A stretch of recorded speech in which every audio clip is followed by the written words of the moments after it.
Bom dia, graça e paz. Vamos a mais uma leitura bíblica do nosso projeto Lendo a Bíblia com o Pastor. Hoje nós iniciamos a carta de Paulo aos Coríntios, primeira carta de Paulo aos Coríntios, que diz assim, capítulo 1. Eu, Paulo, chamado para ser apóstolo de Cristo Jesus, pela vontade de Deus, escrevo esta carta com nosso irmão Sóstenes, a igreja de Deus em Corinto, aqueles que ele santificou por meio de Cristo Jesus. Vocês foram chamados por Deus para ser seu povo santo, junto com todos que, em toda parte, invocam o nome de nosso Senhor Jesus Cristo, Senhor deles e nosso. Que Deus, nosso Pai, e o Senhor Jesus Cristo lhes deem graça e paz. Sempre agradeço a meu Deus por vocês e pela graça que Ele lhes tem dado em Cristo Jesus.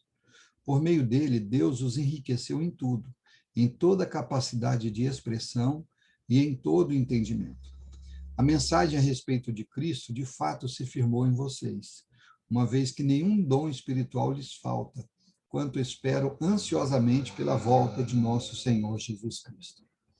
Ele os manterá firmes até o fim, para que estejam livres de toda culpa no dia de nosso Senhor Jesus Cristo. Deus é fiel, e ele os convidou a ter comunhão com seu Filho Jesus Cristo, nosso Senhor. Irmãos, suplico-lhes em nome do nosso Senhor Jesus Cristo que vivam em harmonia uns com os outros e ponham fim às divisões entre vocês.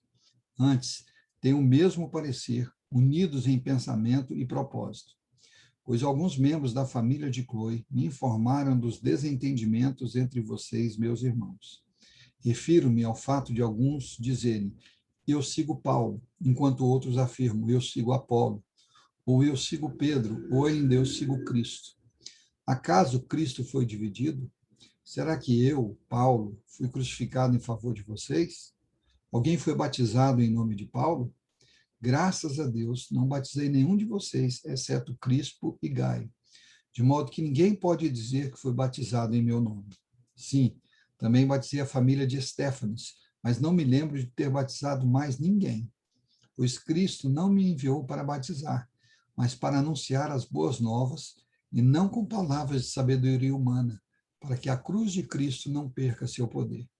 A mensagem da cruz é loucura para os que encaminham para a destruição, mas para nós que estamos sendo salvos, ela é o poder de Deus. Como dizem as Escrituras, destruirei a sabedoria dos sábios e rejeitarei a inteligência dos inteligentes. Diante disso, onde ficam os sábios, os eruditos e os argumentadores desta era? Deus fez a sabedoria deste mundo parecer loucura. Visto que Deus, em sua sabedoria, providenciou que o mundo não o conhecesse por meio de sabedoria humana, usou a loucura de nossa pregação para salvar os que creem. Pois os judeus pedem sinais e os gentios buscam sabedoria. Assim, quando pregamos que Cristo foi crucificado, os judeus se ofendem e os gentios dizem que é tolice. Mas para os que foram chamados para a salvação, tanto judeus como gentios, Cristo é o poder de Deus e a sabedoria de Deus. Pois a loucura de Deus é mais sábia que a sabedoria humana, e a fraqueza de Deus é mais forte que a força humana. Lembrem-se, irmãos, de que poucos de vocês eram sábios aos olhos do mundo, ou poderosos, ou ricos quando foram chamados. Pelo contrário, Deus escolheu que o mundo considera loucura para envergonhar os sábios, assim como escolheu as coisas fracas para envergonhar os poderosos. Deus escolheu coisas desprezadas pelo mundo, tidas como insignificantes, e as usou para reduzir a nada aquilo que o mundo considera importante. Portanto, ninguém jamais se orgulhe na presença de Deus. Foi por iniciativa de Deus que vocês estão em Cristo Jesus, que se tornou a sabedoria de Deus em nosso favor, nos declarou justos diante de Deus, nos santificou e nos libertou do pecado. Portanto, como dizem as Escrituras, quem quiser orgulhar-se, orgulhe-se somente no Senhor. Aleluia! Louvado seja o nome do Senhor.